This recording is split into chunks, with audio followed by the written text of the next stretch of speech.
আসসালামু আলাইকুম রহমতুল্লাহি বারাকাতু।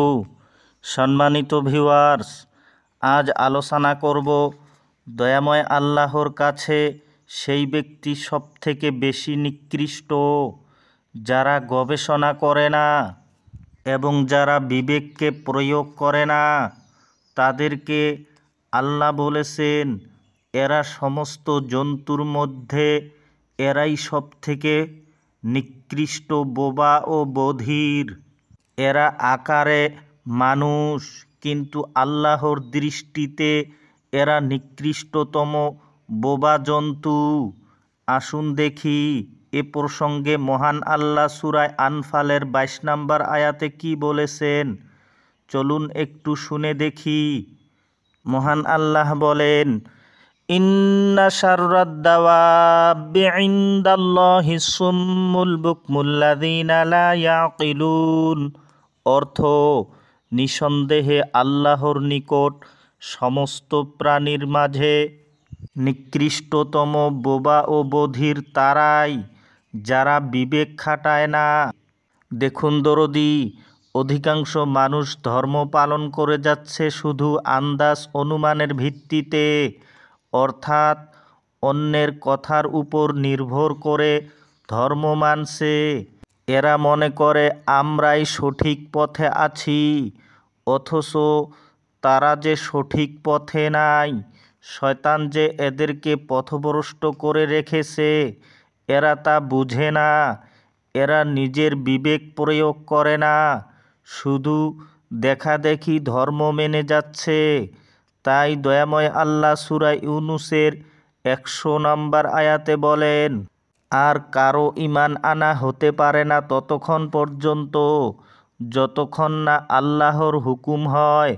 পক্ষান্তরে তিনি অপবিত্রতা চাপিয়ে দেন তাদের উপর যারা বুদ্ধি কাজে লাগায় না। তাই হে দরদি, অবশ্যই আপনাকে বিবেককে কাজে লাগাইতে হবে, তবেই আপনি বিশ্বাসী হতে পারবেন। তা না হলে আল্লাহ অপবিত্রতা আপনার ঘাড়ে চাপিয়ে দিবেন। আর যদি আপনি মনে করেন যে আমি এমনি এমনি হেদায়েত পাব, তাহলে আপনি বিভ্রান্তের মাঝে পড়ে আছেন। কেননা দয়াময় আল্লাহ সূরা আনফালের 23 নম্বর আয়াতে বলেছেন যে আল্লাহ যদি জানতেন যে তাদের মধ্যে কিছুমাত্র শুভ চিন্তা আছে তবে তাদেরকে শুনিয়ে দিতেন। আর এখনই যদি তাদের শুনিয়ে দেন তবে তারা মুখ ঘুরিয়ে পালিয়ে যাবে।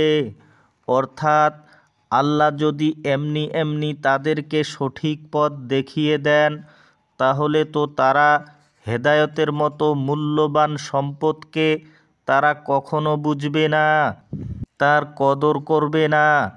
এজন্যই বিবেক খাটিয়ে ধর্ম পালন করতে হয়। এবং এজন্য মনে হয় শেখ শিবলি রহমাতুল্লাহ আলাইহি তার পীরের কাছে চেয়েছিলেন, হুজুর, আপনার কাছে ইশকের মুক্তা দেখেছি, হয় আপনি দান করুন আমায়, না হয় বিক্রি করুন। তখন উনার পীর হযরত জুনাইদ বাগদাদী রহমাতুল্লাহ আলাইহি বলেছিলেন, বাবা, আমি যদি দান করি তাহলে তুমি এর সম্মান বুঝবে না এবং এর কদর তুমি করতে পারবে না, মূল্য হারা হবে। আর যদি বিক্রি করি তবে এর মূল্য তোমার কাছে নাই। যদি তুমি একে পেতে চাও তাহলে কঠোর পরিশ্রম করে হাসিল করো। সূত্র তাজকিরাতুল আউলিয়া।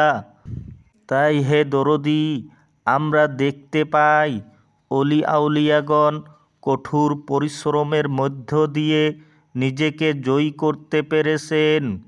আশা করছি বুঝতে পেরেছেন। আজ এতটুকু। সকলে ভালো থাকুন, সুস্থ থাকুন। খোদা হাফিজ।